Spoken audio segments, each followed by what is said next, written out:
Halo guys, nama aku Rizky Oktaviani dari kelas HI 4A. Di sini aku mau ngasih tahu ke kalian apa sih ilmu yang aku dapatkan dari buku karya John J. Mearsheimer yang berjudul The Tragedy of Great Power Politics dalam chapter keduanya mengenai Anarchy and the Struggle for Power. Dalam sistem internasional yang anarki, great powers atau negara yang memiliki kekuatan powerful di dalam sistem berusaha untuk mencari kesempatan atau peluang untuk terus mengungguli power atau kekuatan yang dimiliki oleh negara lain di dalam sistem internasional. Dengan tujuan utamanya yaitu untuk menjadi hegemoni di dalam sistem.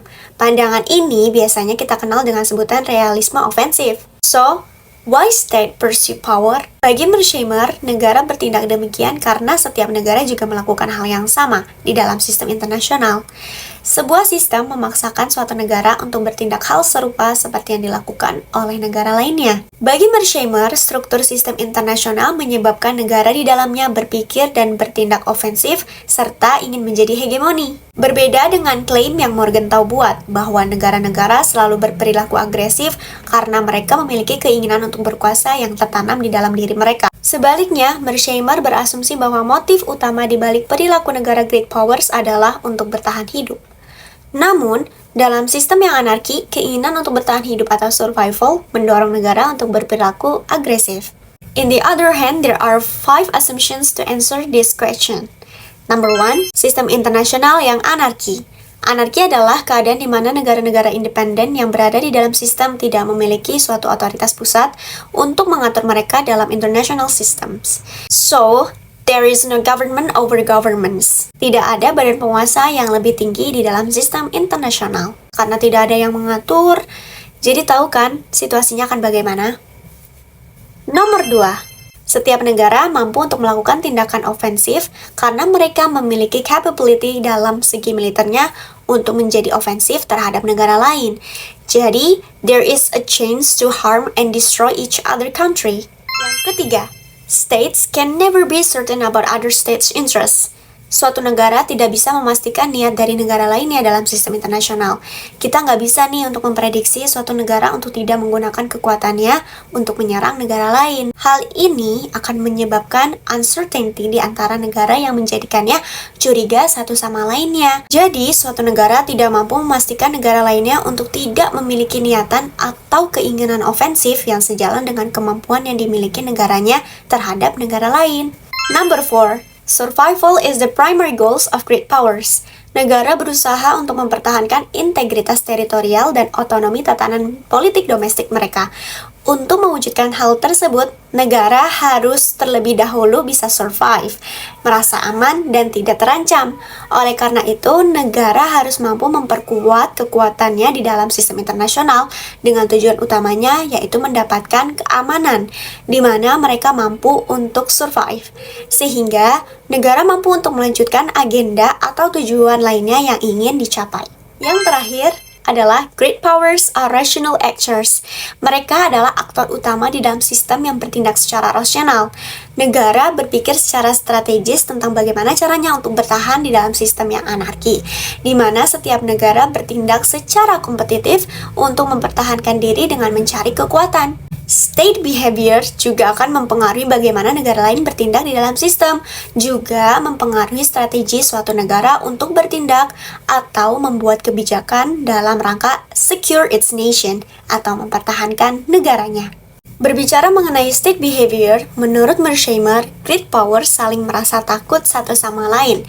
Mereka saling mencurigai dan mereka khawatir bahwa perang akan segera terjadi sehingga mereka harus mengantisipasi bahaya. Hanya ada sedikit ruang untuk saling percaya di antara negara-negara.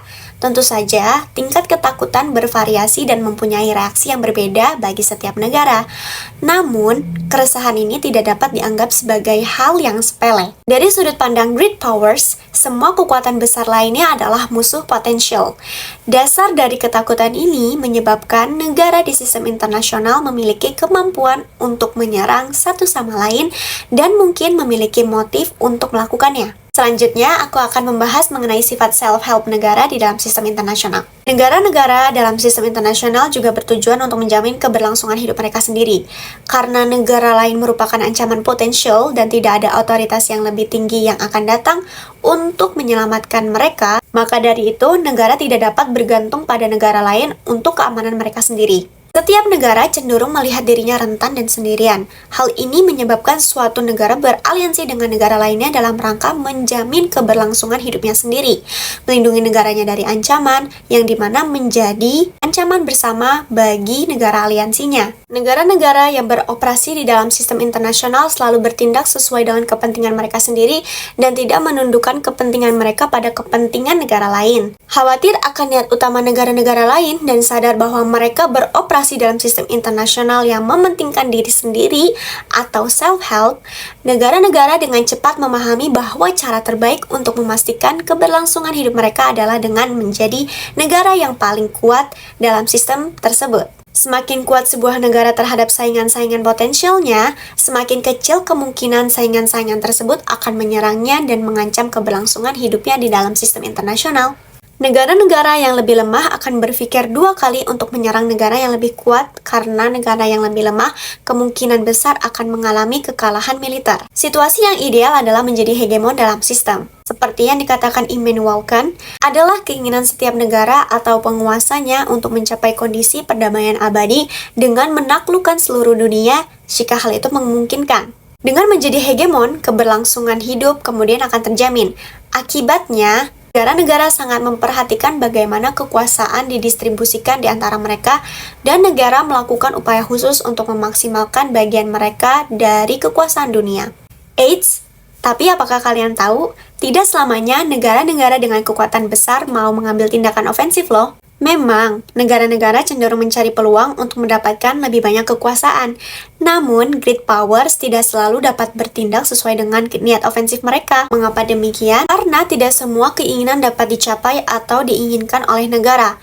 Mereka harus melihat kapasitas kekuatan yang mereka miliki untuk mewujudkan keinginan tersebut. Every state might want to be a king of the hill, but not every state has the wherewithal to compete for that lofty position, much less achieve it.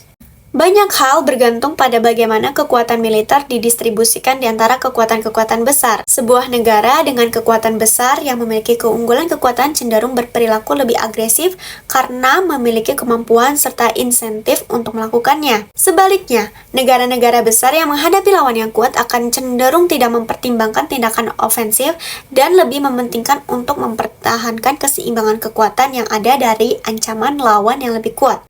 Nah, pandangan ini biasa kita kenal dengan sebutan realisme defensif. Kekuatan besar bukanlah penyerang yang tidak memiliki pikiran rasional untuk mendapatkan kekuasaan sehingga mereka langsung menyerang ketika kalah dalam perang atau mengejar kemenangan yang tidak masuk akal. Sebaliknya, sebelum kekuatan besar mengambil tindakan ofensif, mereka berpikir dengan hati-hati tentang keseimbangan kekuatan dan bagaimana negara-negara lain akan bereaksi terhadap gerakan mereka. Mereka menimbang biaya dan juga resiko pelanggaran terhadap kemungkinan manfaatnya. Jika manfaatnya tidak lebih besar daripada resikonya, mereka akan duduk diam dan menunggu saat yang lebih tepat. Beberapa realis defensif menyatakan bahwa kendala di dalam sistem internasional begitu kuat sehingga serangan jarang berhasil. Juga, negara-negara besar yang agresif selalu berakhir dengan hukuman. Mereka menekankan bahwa, pertama, negara-negara yang terancam akan menyeimbangkan diri melawan agresor. Yang kedua, terdapat keseimbangan serangan pertahanan yang biasanya sangat condong ke arah pertahanan sehingga membuat penaklukan akan menjadi sulit.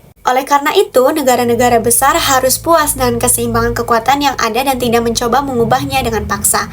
Lagi pula, tidak masuk akal bagi sebuah negara untuk memulai perang yang kemungkinan besar akan kalah. Itu akan menjadi perilaku yang merugikan diri sendiri. Lebih baik berkonsentrasi untuk menjaga keseimbangan kekuatan. Selain itu, karena para agresor jarang berhasil, negara-negara harus memahami bahwa keamanan saja sudah cukup bagi mereka. Dengan demikian, tidak ada alasan strategis untuk menginginkan kekuasaan yang lebih besar. Di dunia di mana penaklukan jarang membuahkan hasil, negara-negara harus memiliki niat baik terhadap negara satu sama lainnya. Dari penjelasan di atas, kita bisa menyimpulkan bahwa terdapat banyak faktor terjadi di dalam sistem internasional yang mampu mempengaruhi tindakan suatu negara terhadap negara lainnya. Ada 3 pola umum perilaku yang dihasilkan, yaitu pertama, fear, yang kedua, self-help, yang ketiga, power maximization. Sekian dari saya, kurang lebihnya mohon maaf, semoga informasinya bermanfaat untuk teman-teman semuanya. Sampai jumpa!